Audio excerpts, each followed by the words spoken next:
یہ ایک حقیقی واقعے کی تصویر ہے، اس لیے ہر انسان لازمی سنے۔ وہ خود ایک اعلیٰ عہدے پر فائز سرکاری ملازم تھا۔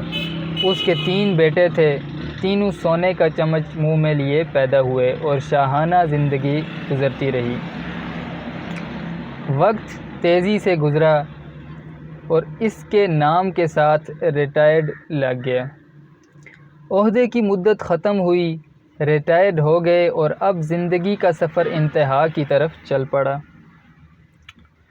بیٹوں نے باپ کے عہدے سے خوب لطف اٹھایا۔ کہتے تھے، ہمیں کیا فکر ہے، ہمارا باپ 22 گریڈ کا افسر ہے، ہمارے کام خود بخود بنیں گے، اور بنتے بھی رہے۔ ایک ٹیلی فون کال پر سب کچھ قدموں میں حاضر ہو جاتا تھا۔ پھر وہ دن آ گیا جب بیٹے یہ بھول گئے کہ یہ وہی باپ ہے جس کے نام و عہدے کی وجہ سے لوگ ہمیں سر کہتے تھے۔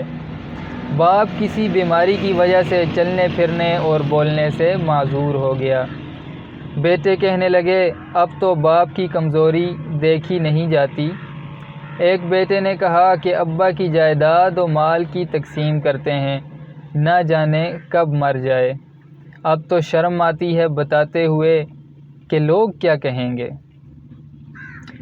جب دوست آتے ہیں تو سامنے یہ بوڑھا پڑا ہوتا ہے، چلو ایک نوکر مستقل ان کے ساتھ رہنے کے لیے رکھ دیتے ہیں جو ان کا خیال رکھے، 20,000 ماہانہ دے دیں گے۔ نوکر آ گیا اور اسی گھر کے ایک کمرے میں باپ کو فرش پر گدا لگا دیا گیا۔ بیٹوں نے کہا کہ ہمیں کوئی شکایت نہ ملے۔ بیٹوں کی شادیاں ہوئی، ایک نے گرمی کی چھٹیاں گزارنے فرانس کا پروگرام بنایا اور دوسرے نے لندن اور تیسرے نے پیرس کا، اور ہر جگہ اپنا تعارف 22 گریڈ کے افسر کے بیٹے ہونے سے شروع کرتے۔ نوکر کو تاکید کی کہ ہماری 3 ماہ بعد واپسی ہوگی، تم بابا کا پورا خیال رکھنا اور وقت پر کھانا دینا۔ جی اچھا صاحب۔ سب چلے گئے، وہ باپ اکیلا گھر کے کمرے میں لیٹا سانس لیتا رہا، نہ چل سکتا تھا، نہ خود سے کچھ مانگ سکتا تھا۔ نوکر گھر کو تالا لگا کر بازار سے بریڈ لینے گیا تو اس کا ایکسیڈنٹ ہو گیا۔ لوگوں نے اسے ہاسپٹل پہنچایا اور وہ کومے سے ہوش میں نہ آ سکا۔ بیٹوں نے نوکر کو صرف باپ کے کمرے کی چابی دے کر باقی سارے گھر کو تالے لگا کر چابیاں ساتھ لے گئے تھے۔ ملازم اس کمرے کو تالا لگا کر چابی ساتھ لے کر گیا تھا کہ ابھی واپس آ جاؤں گا۔